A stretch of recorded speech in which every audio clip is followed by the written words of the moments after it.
Welcome back to Family Twist. Today, Kendall and I are acknowledging the milestone of 150 episodes in 3 years. It's kind of crazy. And when we first started this, we talked about our dedication and that when we said to listeners that we would have a weekly episode, that we would actually stick to that. And so I'm really proud of us for doing that.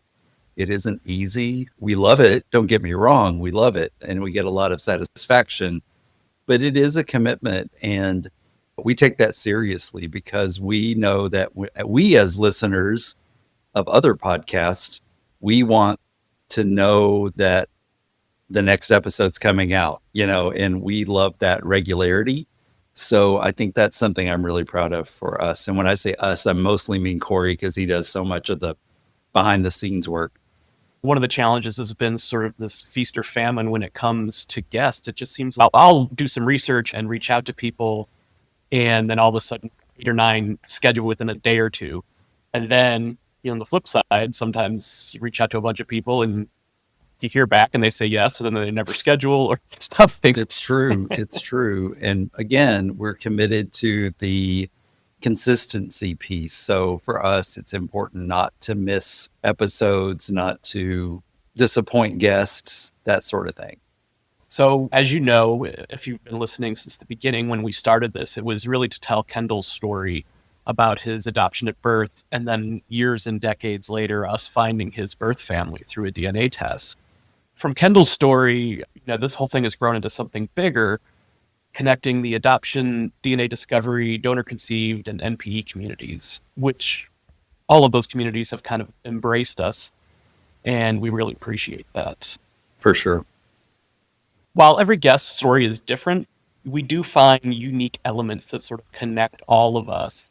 And so, there have been some themes popping up over the last 3 years. And I think one of the main ones, and it's become our tagline, is family secrets are the ultimate plot twist. And so,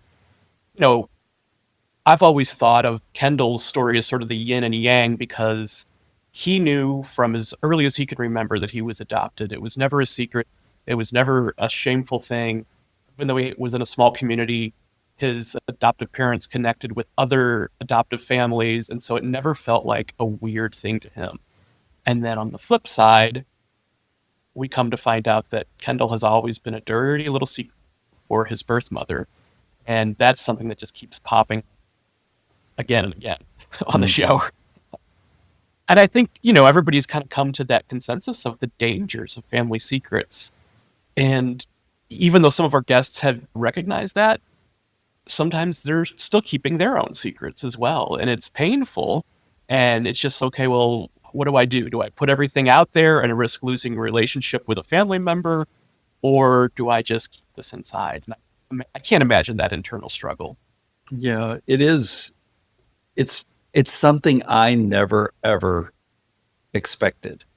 I thought that when we discovered both sides of my biological family in 2017, I expected a kumbaya moment where everybody loves me and we all become involved in each other's lives and try to catch up on all the, 47 years of missing each other and that has happened overwhelmingly, but not completely. I never expected that I would feel like somebody's dirty little secret. I just never, ever thought that was going to be part of my story. So something we found through dozens of guests is that the healing really begins when the truth is acknowledged. And it can be painful, but at the same time, I think there's some sense of peace with it too, or just like a sense of, okay, I've overcome this obstacle in my journey. And yeah, I mean, what I can say, I think that relates to that is that for me, acknowledgement is everything. You don't have to like me. You don't have to really engage with me. But the fact that my birth mother still acts like I don't exist is not okay. It's not okay for me. It's not okay for my sisters that, would like to have relationships with me. It's just not fair. And because I don't need anything from this woman, I had a wonderful mother and I have no misgivings about that whole situation. But not being acknowledged is, it's unfathomable to me. She can accept it for everybody else except herself. So I don't know if she thinks she's better than others or that there's just an expectation of a matriarch that she wouldn't have had that experience. But you can't make me think that it's okay. And many, many people in my lives very innocently have said, well, you don't know what she was going. No, I don't know what she was going through. And I don't expect to understand it. But this was 1970. Put your big person pants on and own your shit. So that was not really the direction that I thought was coming. But here's the thing. Obviously, no matter how many years have gone by, and it's been almost years, and 3 years since we've been doing the podcast, the wound is still raw. And I think it is for a lot of people, even after they've come to that, they've gotten that moment with a parent, even if it was just fleeting, even if it was just a letter saying, I acknowledge you, I'm glad you're having a good life, but, I just can't be part of it right now. You know, having that, I think, is helpful, but, the wound is still there, Yeah. for sure. I do want to acknowledge the Right to Know organization that we become friends with, going back almost to the beginning of the podcast. And I actually joined their board of directors this year as sort of the supportive spouse role.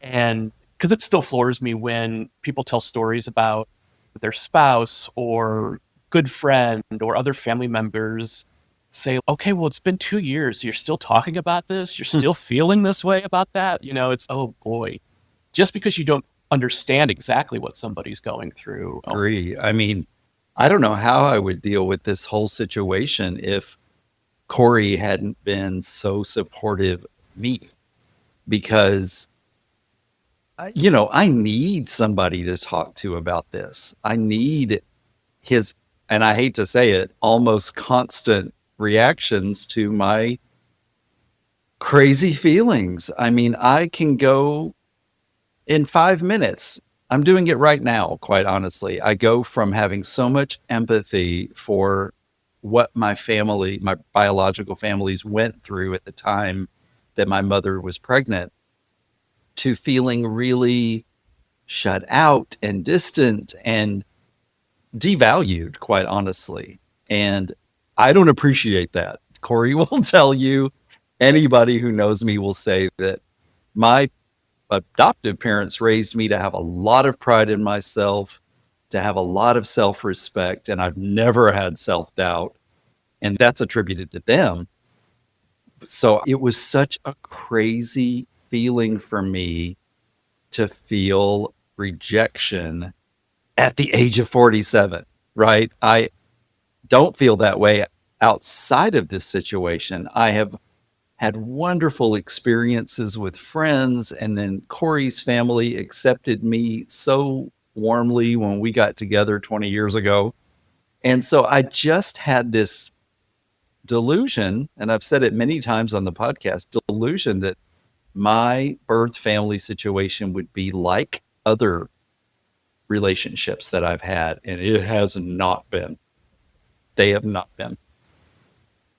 And I will protect Kendall, no matter what, and I've always felt that way. But I feel like since we've started doing this podcast, it hasn't necessarily made me feel more protective of him and his journey, but it has made me feel like I want to protect our guests and people in the community. And it's just made that sense, that thought of like, how could you not be a supportive spouse?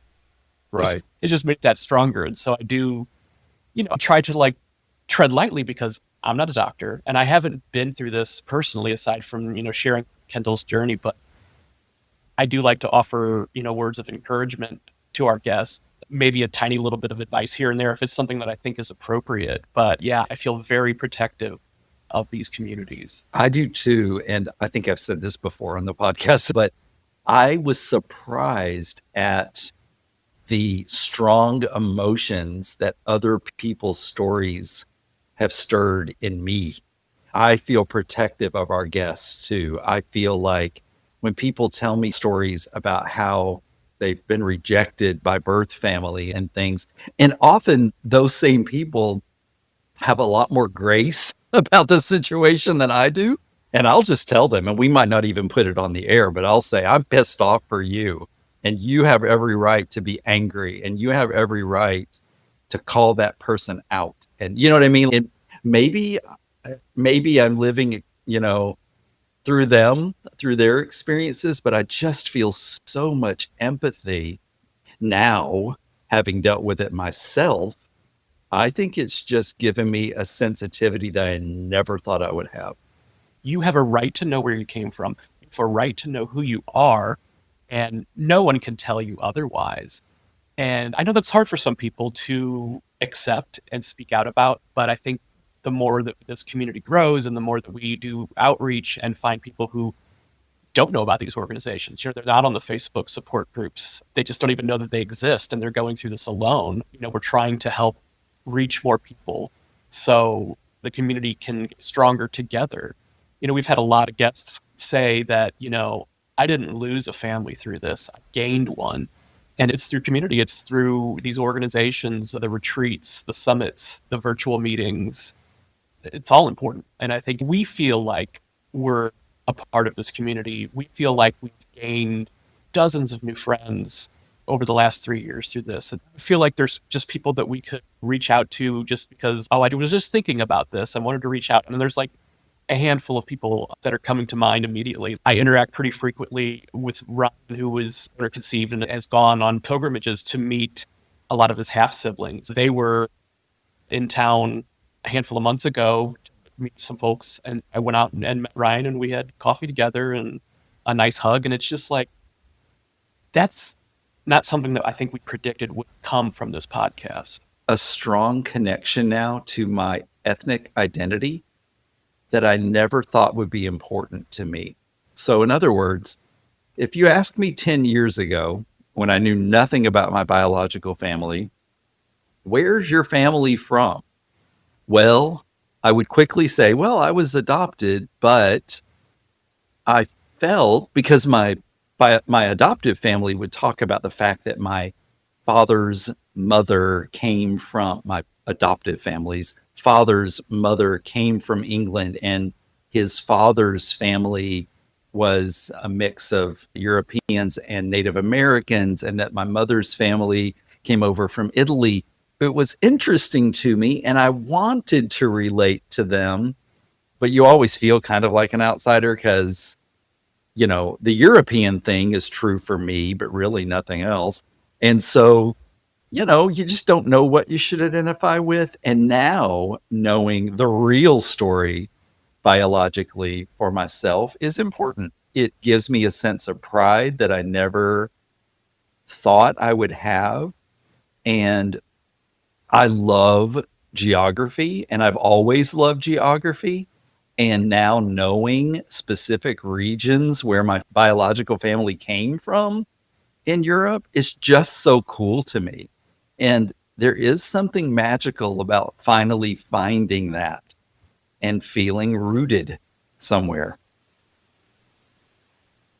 Going back to the early days of our relationship, when Kendall and I were thinking about, do we want children in our life?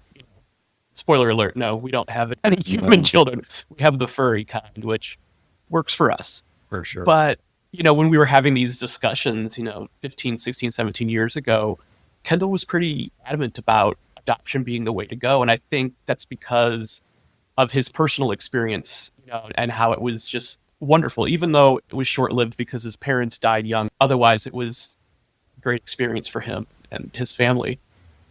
But my opinions have started to evolve about it, the way I think about adoption, especially after meeting people who did not have great experiences or who advocate for family members taking in someone as opposed to just, right, taking them away and having them, adopted. Well, something that relates to that from my past is that I remember being a small child and already knowing that I was adopted. And I would say things like that to my parents. I would say to my adoptive parents, well, if my birth mom had parents, why wouldn't they try to take care of me? You know what I mean? Like, why I didn't, I already knew at the age of 4 that my mother probably wasn't alone, my birth mother. And so for me, I already had that question in my mind, like, well, what the heck? Why weren't there other people in my birth family that were either capable or, you know, around to take care of me? And my mother, my adoptive mother, was so wonderful. She'd say, well, honey, we don't know. You know, maybe your mom, your birth mother was alone. You know, maybe she didn't have a family that she could rely on. You know, it was very real. And they had to give me an answer to my question because I would have never left them alone if they hadn't. But it's ironic because my mother and dad, when they would give me those descriptions, were exactly wrong. They, my birth mother did have a family that could have, and in my opinion, should have taken care of me. I mean, I wasn't alert to know what was happening, but from every story I hear, I just feel like they couldn't be bothered, that they just didn't want to deal with a 15-year-old with a baby. So whatever, I'm making judgments on these people that are dead and gone and I can't ever talk to.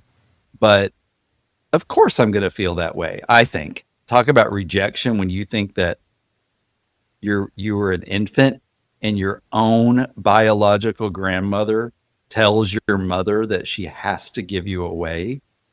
I, I I think that's shitty. I mean, I don't know how else to say that nicely.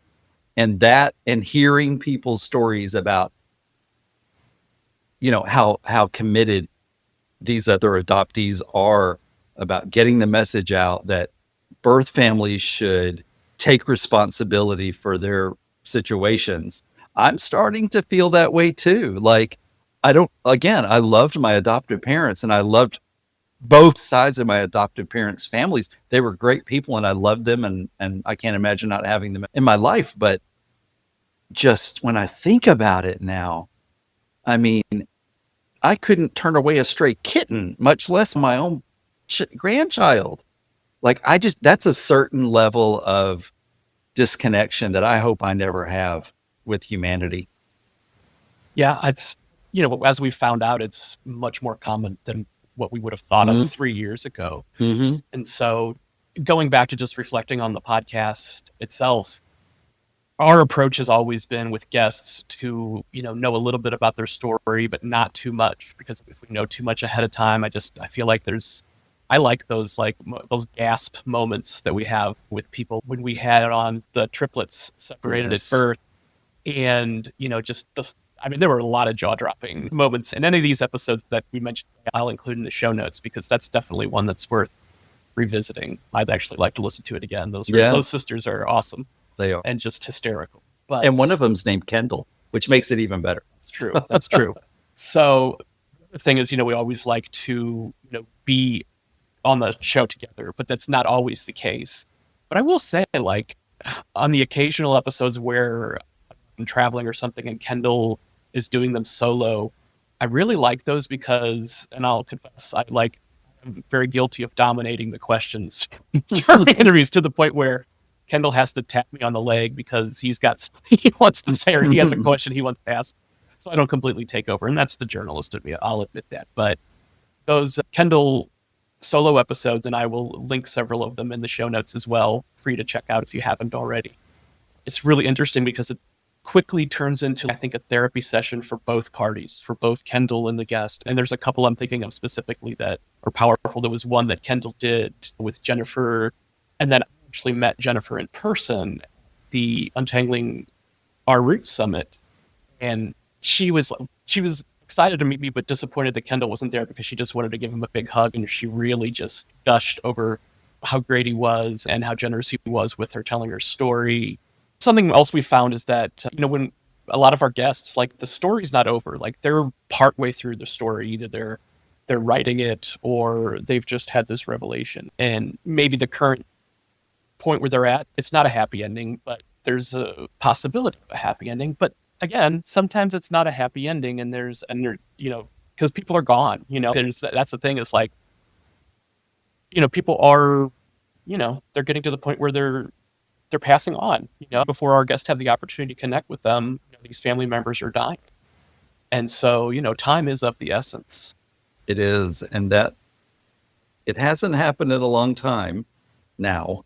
But for the first several years after we found my biological family, I had a recurring dream that my biological mother or something happened to one of us and we never got to speak. And that's becoming more and more a reality for me. I mean, because I've never spoken to her and I don't see that we will. I've gotten more okay with that. I don't know how you ever get completely okay with that. What I think it's done for Corey and me is made us think of other avenues that we'd like to pursue. So, for instance, maybe listeners don't know, but he's a fantastic writer, and I feel like between him and me, we could get a book, that would be interesting. Maybe nobody would read it but us, but that's okay. I feel like A, it would be cathartic. B, it would be another way to have my story expounded upon. But also, it's another avenue for connection to the community. Absolutely. And yeah, as we continue on, like, we're just kind of trying to keep open to any opportunity. We want to go to more conferences and events, and, like, we're both open to speaking. I would love to figure out how to do Family Twist live, in a small theater. That could be a lot of fun. It's not every story, the entire thing is heartbreaking. There's so many moments of levity, and I think it's really important. And I love drawing that out of our guests because I think laughter is so important for healing. Absolutely. And shout out to Lauren, whose last name I'm going to slaughter if I try to say it, but Laducci. No, you're wrong. But anyway, fantastic New York City based queer comedian who is such a spokesperson for our community. And we need more of that. We need more people who have the platform as she does to, own it and say, you know what, let's talk about this. And she's hilarious. So, that's what I feel like. That's the beauty of this, right? Yes, there are tear jerking moments and I'm getting a little bit emotional right now, but I'm just generally an emotional person, but I also love comedy. So I feel like there are so many things that our stories can bring to the world. Absolutely. And thank you for bringing up Lauren, because I would love for you to connect with her again, and kind of maybe she could help sort of you add some humor into your story. Yeah. At the summit, I attended her workshop, which was about finding humor in your story and being able to talk about it. Just within a few minutes, I wrote a little thing. Everybody got up in front of the class and did their routine. And her advice after I did my little bit was so helpful, and it really reignited that spark in me. I've always been very passionate about comedy, not only writing, but performing. And if Lauren and Kendall and I could work on something together, for Kendall to tell his story with moments of levity and moments of heartbreak, that would be awesome. Yeah, because I also am a former performer and enjoyed that, and never have done like improv type things at all. But, I feel like I can bring some comedic moments to my story, but I almost need to be prompted at this point. I forget the funny parts. And so I think having a structured idea formulated would be great. Because as you've seen in this episode, anger and disappointment can come up pretty quickly. The humor, sorry, doesn't come as naturally. Sorry about that, listeners. I mean, it is real and it's visceral, and I want you to know that this is contrived at all. But there have been so many wonderful, happy moments in my life. So I don't want to discount those. There have been many, many happy moments since I found my biological family. So I don't want to focus on the negative. I've had wonderful experiences with my siblings and my dad and my uncle and my cousins, and wonderful moments. So I am so thankful for this discovery. Don't get me wrong. It's just hard. And you can tell from what I say that just under the first layer of emotion is this resentment I have toward my birth mother. And I don't know that that's going to go away, but it hasn't yet. Nope, that's okay. You know, Right. it's a Yeah. valid feeling. And when we first started this, I was very apprehensive about voicing that, but then I realized it was going to come out. There was no hiding it. There was no reason to hide it. Especially even 3 years ago, it had been over 4 years since I found my family. So what was I waiting for, right? I was waiting on her to poop on me one more time. I don't think so. Well, I think it's just time for you to get over it. Oh, I'm kidding. See, that's one of those Yeah, moments of yeah. levity there that, yeah. So, he knows I was about to pinch him.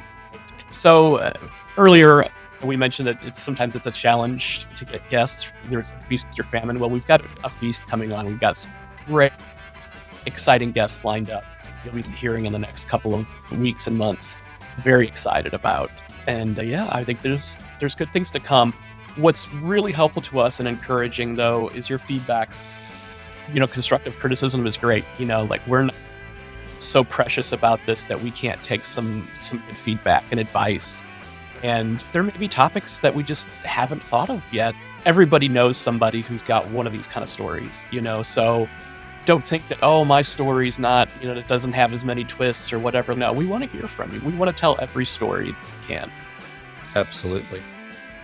Well, again, thank you for 3 years, 150 episodes, 150,000 downloads. Yeah. We really appreciate all of you. And yeah, we're going to keep doing this. Thanks again.